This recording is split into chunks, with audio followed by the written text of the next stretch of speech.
నమస్కారం. స్పెన్ న్యూస్ వార్తలకు స్వాగతం. పోలవరం జిల్లాలో ఓటర్ నమోదు, ఎలక్ట్రల్ మ్యాపింగ్ ప్రక్రియ ముమ్మరంగా సాగుతోంది. 18 ఏళ్లు నిండిన యువకులు వెంటనే ఓటర్ కార్డుకు దరఖాస్తు చేసుకోవాలని పోలవరం జిల్లా కలెక్టర్ కె. గంగవరం మండలం లక్కొండ గ్రామంలో పర్యటించిన ఆయన అధికారుల పనితీరును, మ్యాపింగ్ ప్రక్రియను స్వయంగా పరిశీలించారు.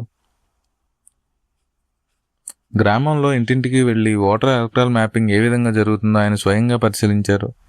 2022 సంవత్సరానికి సంబంధించి జరుగుతున్న ఈ మ్యాపింగ్ ప్రక్రియను, ఓటర్ కార్డుల విధి విధానాలను అధికారులను అడిగి తెలుసుకున్నారు. ఈ సందర్భంగా కలెక్టర్ మాట్లాడుతూ 18 సంవత్సరాలు నిండిన యువకులు ఎప్పుడు ఎన్నికలు జరిగినా తమ ఓటు హక్కును వినియోగించుకునేలా వెంటనే ఓటర్ కార్డుల కోసం ఆన్లైన్లో కానీ మాన్యువల్గా కానీ దరఖాస్తులు చేసుకోవాలని సూచించారు. ఓటర్ కార్డుల్లో పేర్లు, ఫోటోలు తప్పుగా ఉంటే దరఖాస్తుల ద్వారా సులభంగా సరిచేసుకోవచ్చని ఆయన స్పష్టం చేశారు. జిల్లాలోని ప్రతి గ్రామంలో మరణించిన వారి వివరాలను సర్వే ద్వారా పక్కాగా సేకరించాలని కలెక్టర్ ఆదేశించారు. ఆయా గ్రామస్తులతో నిర్ధారించుకున్న తర్వాతే వారి పేర్లను ఓటర్ లిస్ట్ నుంచి తొలగించాలని సూచించారు. బూత్ లెవెల్ అధికారులు ప్రతి ఇంటికి వెళ్లి ఓటర్ వివరాలను సరిచూసి నమోదు చేయాలని, ఏ ఒక్కరూ ఓటు హక్కు కోల్పోకుండా జాగ్రత్తలు వహించాలన్నారు. ఎన్నికల కమిషన్ గడువులోగా ఈ ఓటర్ మ్యాపింగ్ ప్రక్రియను పారదర్శకంగా, వేగవంతంగా పూర్తి చేయాలని అధికారులకు ఖచ్చితమైన ఆదేశాలు జారీ చేశారు. ప్రతి ఓటరుకు ఎన్నికల ప్రక్రియపై అవగాహన కల్పించాల్సిన బాధ్యత అధికారులదే అన్నారు.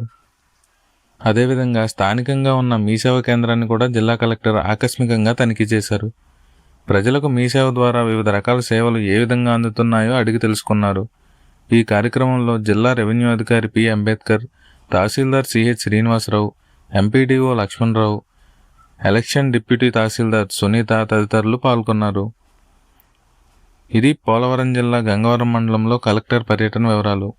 అర్హత ఉన్న ప్రతి ఒక్కరూ ఓటు హక్కును నమోదు చేసుకోవాలని, బాధ్యతాయుతమైన పౌరులుగా వ్యవహరించాలని అధికారులు కోరుతున్నారు. ఇలాంటి మరిన్ని మన్యం ప్రాంతపు తాజా వార్తలు, అప్డేట్స్ కోసం చూస్తూనే ఉండండి మీ స్పెన్ న్యూస్. ఈ వీడియో మీకు నచ్చినట్లయితే లైక్ చేయండి, షేర్ చేయండి. అలాగే మన ఛానల్ను సబ్స్క్రైబ్ చేసుకోవడం మర్చిపోకండి. ధన్యవాదాలు.